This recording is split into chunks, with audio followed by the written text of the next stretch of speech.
Por lo tanto, es importante saber dónde vamos bien o qué estamos haciendo mal, dónde están las fallas. De ahí que va a depender del tipo de empresa y cuáles son sus objetivos, poder tener ese plan de monitoreo para ir evaluando realmente qué puede hacer mejor para alcanzar sus objetivos y a qué riesgos se está enfrentando. ¿La gestión de riesgos te parece algo complicado de entender? No te preocupes, en este podcast nos adentramos en el mundo de los riesgos con reconocidos invitados, para que conozcas de manera simple la gestión de riesgos mientras vas haciendo otras cosas. Pirani, hacemos simple la gestión de riesgos. Hola, sean todos bienvenidos y bienvenidas a nuestro podcast Escuela de Gestión de Riesgos de Pirani, el espacio creado especialmente para aprender sobre gestión de riesgos de una manera simple. En este episodio tenemos un invitado de lujo. Está con nosotros Francisco Alvarado desde Guatemala, nuestro primer invitado de este hermoso país. Francisco ha sido ejecutivo en empresas transnacionales como Shell y Citibank.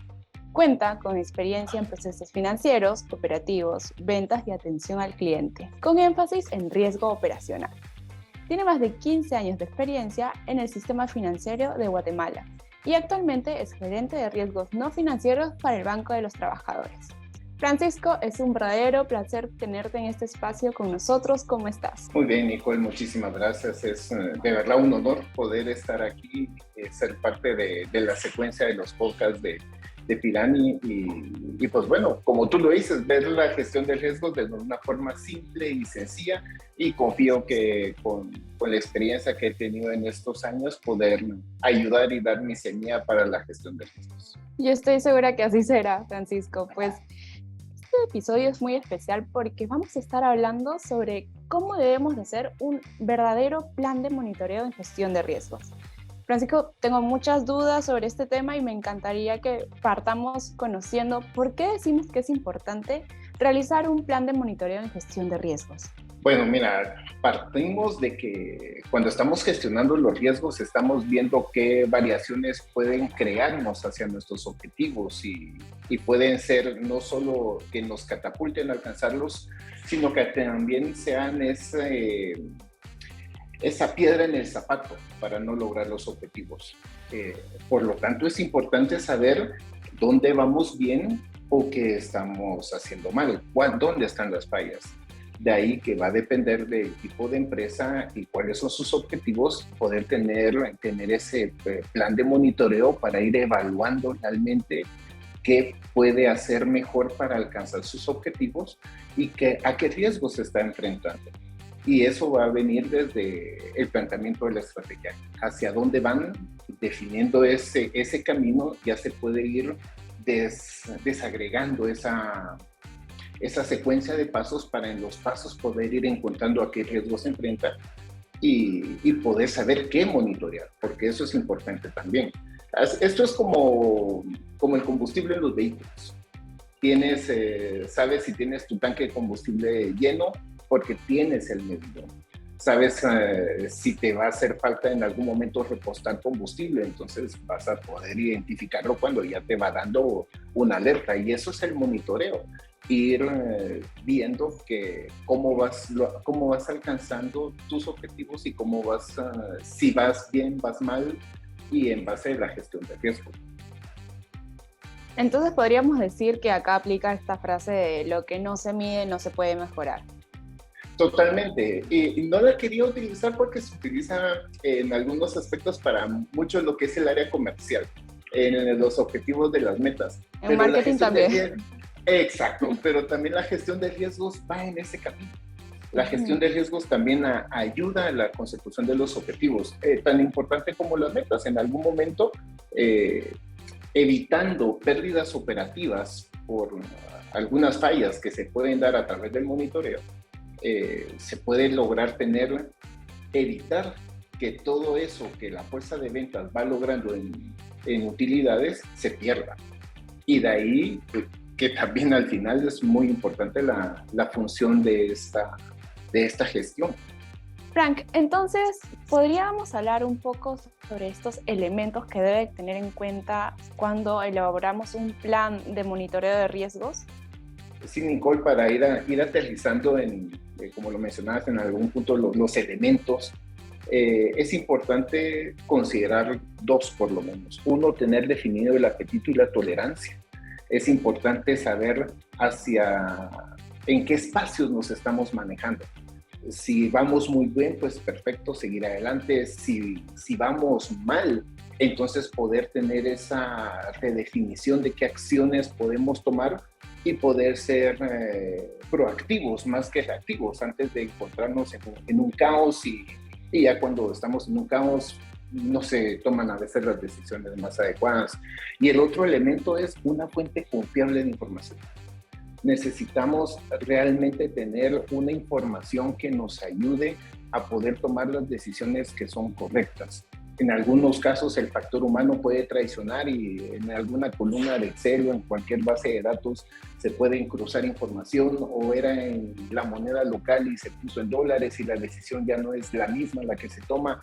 Es muy importante esa fuente confiable de información y es como cuando vas conduciendo, haciendo la analogía de la gasolina o el combustible en un vehículo, que si vas a recorrer 200 kilómetros, sabes que tu apetito es tener por lo menos medio tanque de combustible para poder avanzar.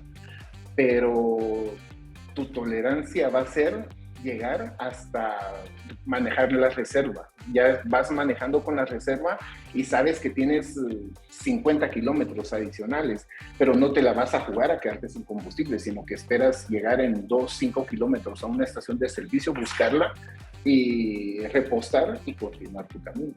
Me encanta esa analogía que estás dando, Frank, porque pues nos ayuda a tener mucho más claro estos dos elementos vitales que necesitamos para hacer un correcto plan de monitoreo.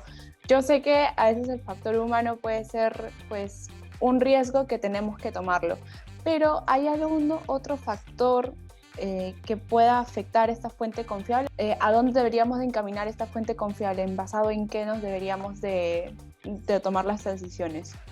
Hay elementos muy tradicionales para poder tener una fuente confiable, como lo es tener alguien que hace y alguien que valida, para poder tener esa certeza de que siempre alguien va a dar esa última validación, ese último cheque y nos va a decir, ok, esta información sí está certificada, por ponerlo en algún término, para poder garantizar de que es una fuente confiable. Y la otra es llevarlo a la tecnología y que realmente una herramienta, un sistema, algo automatizado nos dé toda la información que necesitamos y que no tenga criterio. ¿Y esto a qué me refiero? De que hay información de que se puede ir cortando. Puede ser subjetiva. Exacto. Entonces se vuelve subjetiva si entra el criterio humano y dice algún elemento de la base de datos, estás analizando transacciones que pueden ser potencialmente fraude. Pero el criterio humano dice, ok, de 5,000, bueno, te iba a decir en quetzales, pero pongamos de $500 para abajo, no me interesa y las quito. Pero puede ser que tengamos transacciones ahí metidas que acumuladas lleguen a los montos que nos interesan. Entonces, ese criterio humano puede desviar la atención de monitoreo y hacernos perder de cierta manera alguna pista que nos ayude a encontrar algo que pueda estar fallando, algo que pueda estar sucediendo. Por eso el hecho de que una herramienta automatizada nos dé las bases de datos para analizar, que no tenga criterio, sino que nos dé todo lo que se le pide. Objetivamente lo que venga. Objetivamente lo que venga, nos ayuda a tener una fuente más confiable de información y poder hacer un mejor trabajo de análisis y, por supuesto, de tendencias que podría suceder o en base a qué ha sucedido también. Súper. Yo acá ya anoté, acuérdense entonces, para nuestra audiencia, fuente confiable, pues sabemos que hay un margen de error, de riesgo que podemos tener con el factor humano, pero interesante lo que nos cuentas, Frank, con el que esa doble validación, ¿no? Primero tenemos el que hace el proceso y también después el que está validando que realmente esté todo de acorde, y también con una herramienta tecnológica que nos ayude a tener la información más objetiva posible, sin tener ese criterio humano que a veces nos puede jugar en contra y así pues puede dañar nuestro plan de monitoreo que tengamos. Así es. Listo, Frank, yo tengo otra consulta acá. ¿Cómo entonces puedo identificar y evaluar los riesgos relevantes para nuestro plan de monitoreo? Para eso primero tenemos que considerar qué es relevante para la empresa. Si la empresa tiene bien identificados sus objetivos y pongamos que el objetivo principal sea el lograr una X cantidad de utilidades y eso es lo relevante para la empresa, entonces tenemos que girar en torno a esa relevancia. Si el tema es las utilidades, entonces, por hablar de una forma muy genérica, porque todos quieren que las utilidades sean cada vez mejor en sus empresas, podemos tomar algunos puntos como en el ejemplo del banco. El banco siempre va a buscar el colocar más créditos y más créditos y más créditos y ese es la esencia del negocio, por supuesto. Entonces, ¿qué va a vigilar para que esto la utilidad no se vea afectada? Primero va a monitorear la mora, de que los créditos no empiecen a caer en mora, que no se empiece a degradar la cartera y poder tener una cartera lo más sana posible para que las utilidades no se pierdan. Y ahí que vienen la parte preventiva de la gestión de riesgo de mora, es un adecuado análisis de la persona solicitante del crédito, que realmente sea la persona quien es, que pueda pagar el crédito y que tenga un récord crediticio que sea el que el banco espera para que no tenga mora. Y hablando de conocer al cliente en el sentido de que es la persona que debe de ser aquí, el banco debe monitorear otra parte, que es la de fraude. Hay que identificar correctamente al cliente, ya sea de forma física en una agencia o de forma virtual a través de las diferentes herramientas que tiene el banco, para tener la certeza de que la persona es quien dice ser. Y no otorgar un crédito a una persona que no es y después tener que resarcir el error reconociéndole la deuda a otra persona para poder eliminar y absorber una pérdida operativa que por fraude, que en ese sentido degrada las utilidades.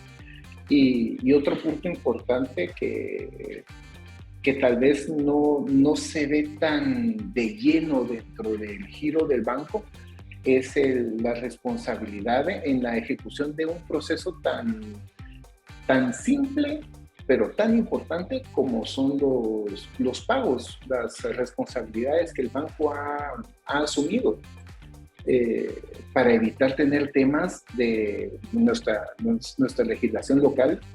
Tenemos el punto de que si pagamos algo fuera del ejercicio que corresponde contable, tenemos que pagar una multa por hacer ese pago fuera del ejercicio que le correspondía. Y al final eso también va mermando las utilidades. Y son temas simples que se deben de resolver, y parte de la conciencia y la responsabilidad de las personas en ir formando esa cultura de la responsabilidad y esa cultura de la gestión de los procesos adecuadamente para evitar tener estos riesgos que se vuelven pérdidas operativas a través de un factor tributario. Solo por curiosidad, ¿de cuánto porcentaje estamos hablando en las multas allá en Guatemala? Es el 25% sobre el monto de la factura. Entonces, no es lo mismo engavetar una factura o no llegar a tiempo con una factura de 10,000 quetzales, que pueden ser como $1,100, a claro, una de $50,000, $60,000, por supuesto. Entonces, definitivamente esos tendrían que ser nuestros riesgos principales y más relevantes a los que tendrías que darle monitoreo. Por eso, me parece importante y me gusta recalcar lo que habías contado, que depende del objetivo que tenga cada organización. Pero creo que algo en común que tenemos todas las organizaciones es el hecho de poder facturar, de tener esa utilidad que tú estabas comentando. Entonces, tener eso en un primer cuadrante creo que nos ayudaría mucho para hacer esta identificación de que te estaba preguntando. Frank, ahora quisiera saber cuáles son esas o algunas herramientas técnicas que nos puedan ayudar para poder hacer este monitoreo? Puede ser tan simple como un análisis de base de datos en un Excel primariamente, hasta herramientas más sofisticadas para poder hacer el monitoreo. Pero va a depender del tipo de empresa, qué recursos tiene, cómo puede manejar tanto su recurso humano como su recurso financiero para atribuirse estas herramientas que lo ayudan a hacer la vida más fácil. Por lo menos en el caso de nosotros, para la transaccionalidad de la tarjeta de crédito, para prevenir el fraude, sí se hace el plan de monitoreo. Tiene integradas herramientas que nos ayudan a prevenir, en el sentido de si hay un ataque masivo, se detecta el ataque masivo, entonces podemos detener los consumos en un punto específico que está siendo atacado y no afectamos a los clientes, sino que solo detenemos lo que está sucediendo. Entonces esas herramientas nos ayudan a monitorear y mitigar lo que está sucediendo con el riesgo. Pero también pueden haber operaciones que no va a ser así, que son transacciones que vamos a poder analizar a través de una base de datos, y en la base de datos poder ver qué ha sucedido para poder tener esa visión de qué podría suceder y en ese sentido poder tomar decisiones para poder mitigar. Entonces, va a depender también del giro de la empresa. Por lo menos para la banca hay empresas que se dedican a facilitar herramientas que ayudan para la prevención y para estar monitoreando. Yo entiendo perfectamente lo que nos estás explicando de que todo depende, ¿no? Depende del tamaño de la empresa, del sector en el que se encuentre y hasta de su facturación. Pero a ver, por ejemplo, si yo te digo sector salud, ¿debería de trabajar su plan de monitoreo en una herramienta tecnológica o tal vez en una base de Excel? ¿O qué otros factores también tendríamos que tener en cuenta ahí? Sí, mira, por lo menos en el sector salud es un tema bien delicado porque estamos hablando de vidas. ¿Cuál podría ser uno de los riesgos más importantes que podría tener el sector salud? ¿Okay? Entonces, podría ser el nivel de oxígeno de su sala de emergencias o del sistema hospitalario en sí, de todo el oxígeno.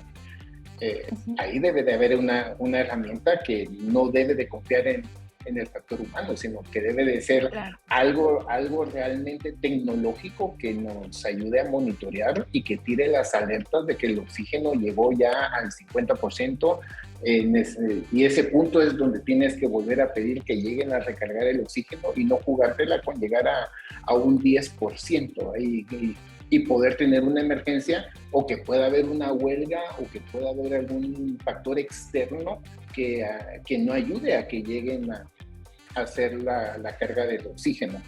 O la medicina. Hay medicina muy, muy, muy delicada, que es muy cara también, y que son dosis únicas. Entonces, el inventario de eso, ¿cómo lo vas a manejar? No puedes confiar en tener un Excelito en el que alguien puso que hay, pero en realidad no hay. O puso que entraron 3 y lo que entró fue 1. Entonces estás confiado de que hay dosis suficientes, pero en realidad no tienes dosis. Llega la emergencia y, no tengo las dosis. ¿Y qué vas a hacer? Entonces ahí también, bueno, ya viene una serie de planes de contingencia, tener un hospital hermano o una cadena de farmacias que te ayude a que te pueda dar el despacho de forma inmediata y urgente, que eso es parte de cómo reaccionar ante una falla o un evento de riesgo. Pero son temas que sí necesitamos, así en esa parte hospitalaria sí tiene que ser todo muy técnico. Definitivamente no podemos confiar en que el factor humano haga de las suyas, por decirlo de una manera, y se genere algún error que pueda caer en la consecución de una pérdida de una vida, que eso es gravísimo. Entonces, ¿qué criterios se deberían de establecer para identificar cuando un riesgo ha sido mitigado con éxito? Bueno, ahí cuando un riesgo ha sido mitigado con éxito, primero la frecuencia es mínima. casi podría decirse que ocurriría muy rara vez, y el impacto económico es mínimo también, es menor. Y esto, ¿por qué te lo digo? Cuando algo empieza a fallar muchas veces, es cuando ya le empezamos a poner atención de qué es lo que está sucediendo y empezamos a mitigarlo, empezamos a hacer un plan de acción, empezamos a ver la causa raíz, empezamos a analizar qué es lo que está pasando y vamos tomando acciones inmediatas que pueden ser solo para mitigar momentáneamente lo que está sucediendo, mientras que se hace el rediseño del proceso y poder eliminar de causa raíz lo que está fallando. Mientras que se va dando ese proceso, la frecuencia debe de ir disminuyendo de lo que está fallando. Cuando ya tienes algo que te sucedía 100 veces, una falla, y después regresas y ya te sucede una, pero te sucede una de 100 veces, no 100 de 100, entonces podemos hablar de que tienes mitigado el fallo y el riesgo ya está controlado, por decirlo de alguna manera. Pero eso sí, que un impacto no sea lo suficientemente fuerte económicamente, que también te genere que se mantenga siempre como algo alto o algo crítico. Frank, ¿y cómo puede establecer un sistema de seguimiento y reporte de los riesgos monitoreados? Para nosotros en la banca local es fácil, porque la Superintendencia de Bancos a nivel normativo te exige que hagas seguimiento de todos los riesgos a los que está expuesto el banco. Esto de forma mensual, se reporta también trimestral, semestral y anual. Siempre estamos en ese monitoreo constante, siempre estamos presentando informes de los riesgos a los que el banco está enfrentado. Entonces, es con esto que quiero decir, que cualquier empresa, no importa la empresa que sea su giro de negocio, debe de tener al menos un reporte mensual de lo que está sucediendo con sus riesgos y poder tener esa parte de esa cultura de poder presentarle a la alta gerencia qué es lo que está sucediendo. Y en algunos casos hasta los reportes de ventas nos pueden servir como gestión de riesgo. En algún momento tuve la experiencia de que un reporte de venta, una sucursal, tiraba una venta pero exagerada.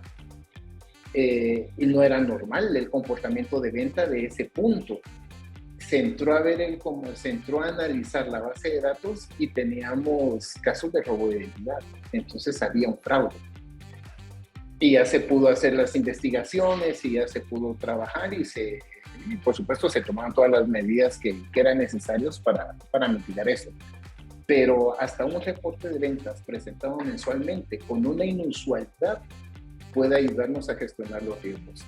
De ahí la importancia de que todo lo que identifiquemos como nuestros riesgos los podamos presentar mensualmente. ¿Y cómo los podemos presentar? Para eso tenemos que crear ese mecanismo de poder hacer la evaluación de nuestros procesos y nuestros controles y ese resultado de la evaluación presentarlo como ese indicador de cómo estamos funcionando. Y si tenemos un proceso y ese proceso se presentó 10 veces en el mes, puedo evaluar las 10 veces. ¿Las 10 veces fue correcto? Ok, perfecto, está bien, estoy al 100% en la ejecución de mi proceso y mi control. Pero si falló 2 veces, ok, estoy al 80% de la ejecución de mi proceso y mi control, pero entonces ahí regresamos a la apetito y la tolerancia. El 80% es lo que me permito de fallo. Si la empresa no se permite ese 20% de fallo para tener un 80% de ejecución, entonces tenemos que recalibrar el proceso. Si la empresa lo permite, ok, perfecto, está bien, solo tomar las medidas mitigantes para que no vuelva a suceder, pero si para la empresa el objetivo es estar al 97% de la ejecución y estás en un 80%, tienes que hacer un plan de acción, tienes que corregir de raíz lo que está fallando y tienes que tener una solución certera en un plazo no mayor al menos de 90 días que te permita tener una solución inmediata. Y que eso también es parte importante, que las soluciones, cuando estás monitoreando los riesgos y encuentras fallas, las soluciones tienen que ser inmediatas. No nos podemos dar el lujo de estar con planes que duren 1 año, 2 años. No, siempre. Entonces ahí empiezas a vivir con el riesgo sin estar mitigado y estás vulnerable. Ahí te pones vulnerable y pueden, si el tema va a repercutir en una pérdida financiera, la probabilidad de que ocurra es altísima. Me parece importante señalarlo de que dijiste que sería bueno mostrar mes a mes cómo va este seguimiento, este monitoreo de todos los riesgos que pueden haber dentro de nuestra organización y mostrárselo obviamente a la alta gerencia, porque pues eso debe indicar que al menos tu gestión de riesgo está siendo saludable, estás tratando de tener todo a tiempo y establecer los controles o el plan de acción que tú comentas en caso se vea una anomalía y que pueda afectar directamente nuestra tolerancia y apetito al riesgo. Entonces, ¿quiénes están implicados en este proceso? Igual deben ser los dueños de procesos, ¿no? Pero ¿cómo se pueden asignar responsabilidades y roles en este monitoreo de riesgos? El escenario ideal y el mundo que debe de existir realmente es la creación de un rol dentro de cada unidad de la empresa, de un gestor de riesgos, que ese gestor de riesgos cumpla con esa función de poder ser esa persona que está evaluando los procesos, que está evaluando los controles y que lo tenga bien definido, que sepa qué es lo que tiene que suceder y cuándo tiene que suceder para poder evaluarlo. Y él ser esa figura que dé esos resultados a su superior inmediato, pongamos, si es una gerencia, pues este gestor de riesgo pueda presentárselos al gerente y el gerente ya lo escale con el gerente general, esos resultados. Y aquí muy importante, para que esto suceda también todos los procesos deben de estar debidamente documentados, para que el gestor de riesgos pueda evaluar en base a los procesos, de que están sucediendo los procesos adecuadamente, que los controles funcionan adecuadamente y que de ahí se está llevando a la consecución de los objetivos. Frank, entonces por lo que te estoy entendiendo, el rol o el responsable de poder hacer este monitoreo tendrían que ser el gestor de riesgos y pues acompañado del dueño del proceso. Sí, así como lo estás planteando es correcto, porque pero tal vez no es tanto acompañado, es guiado por el dueño del proceso, porque el dueño absoluto de los riesgos es el gerente general. Él es el dueño absoluto de los riesgos y dentro de las diferentes gerencias que existen en las empresas se diluye la responsabilidad de los como dueños de los riesgos que van en cada una de las áreas. Entonces ellos deben de guiar a los gestores de riesgo en qué es lo que se necesita evaluar, pues en sí todos los procesos deben de ser evaluados, pero también van a haber puntos claves que deben de considerarse para la evaluación de cómo está operando un área y si está logrando los objetivos o no. Pero sí es importante que el dueño del riesgo esté consciente y esté en sintonía con lo que está sucediendo. Y eso va a venir a través de una buena comunicación y una buena coordinación entre gestor de riesgos y dueño de riesgo. ¿Qué medidas se pueden tomar para garantizar, sí o sí, que el plan de monitoreo de riesgos sea realmente efectivo y, sobre todo, se pueda adaptar a los cambios en el entorno empresarial?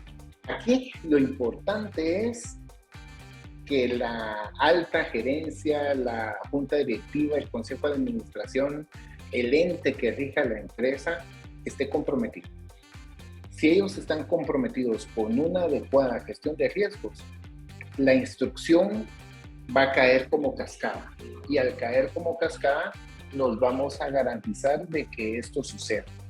Al final, dependemos en toda esta gestión, en todo lo que es monitoreo, en todo lo que podamos hacer de forma preventiva o reactiva, dependemos del factor humano. Podemos tener las mejores herramientas del mundo, pero dependemos del factor humano.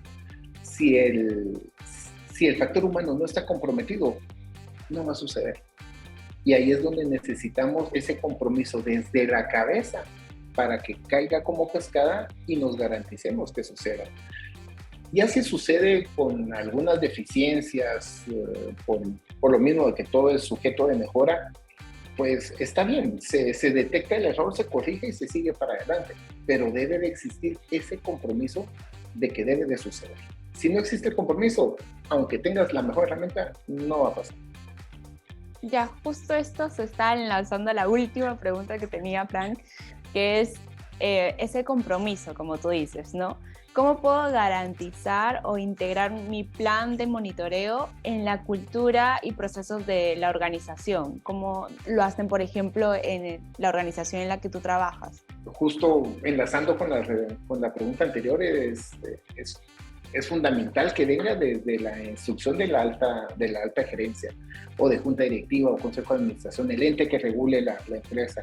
Es fundamental que desde ahí esté el compromiso para que caiga como cascada y poder ya tener el apoyo en esa cascada de áreas como recursos humanos para generar capacitaciones y que todos los colaboradores se vayan involucrando en qué es gestionar riesgos, cómo se deben de gestionar y que los riesgos que no vean la gestión de riesgos de la forma negativa, en lo que no se debe de hacer, sino que vean la gestión de riesgos desde la forma positiva, que sí se puede hacer, cómo sí se pueden lograr los objetivos, cómo sí se puede hacer algún proceso, alguna operación, es verlo de esa forma positiva para que entre la cultura. Y algo importante, los monitoreos por lo regular te van a demostrar tus fallas. Y culturalmente a nadie nos gusta que nos digan que fallamos. A ninguno nos gusta que nos digan en qué fallamos. Pero cuando fallamos es necesario tener esa objetividad, esa transparencia y poder asimilar que se falló, corregirlo y seguir para adelante. Y cuando corregimos desde la gestión de riesgos como en el apoyo de esa segunda línea, podemos ayudarnos como áreas a tener las mejoras que cuando llegue a auditoría ya no encuentre esas fallas, sino que encuentre las soluciones. Y eso ayude a que podamos vivir en armonía esa cultura de gestión de riesgos. Y de esa manera, sí, ponerlo en las venas, en el pensamiento, en el día a día de todos los colaboradores, de las personas que estén inmersas dentro de la operación. No, pues Frank, ha sido un verdadero placer tenerte en este espacio, conversar un poquito sobre el plan de monitoreos. Nunca habíamos tenido un episodio dedicado para hablar de este tema dentro del podcast y nada, agradecerte por estar con nosotros. Y por último, quisiera que nos cuentes cómo te podemos encontrar en LinkedIn o hay alguna web especial en la que pues compartas información, que podamos seguirte. Bueno, en LinkedIn estoy como Francisco Alvarado Gómez, ahí me pueden encontrar. Y pues bueno, hay alguna consulta, pues estoy a las órdenes, será un gusto poder ayudar, poder ampliar algún tema o puede haber alguna particularidad que alguien quiera platicarla y pues bueno, con muchísimo gusto. Muchísimas gracias, Francisco, y gracias a todos nuestros oyentes que se han quedado hasta lo último de nuestro episodio. Nos vemos en otro próximo.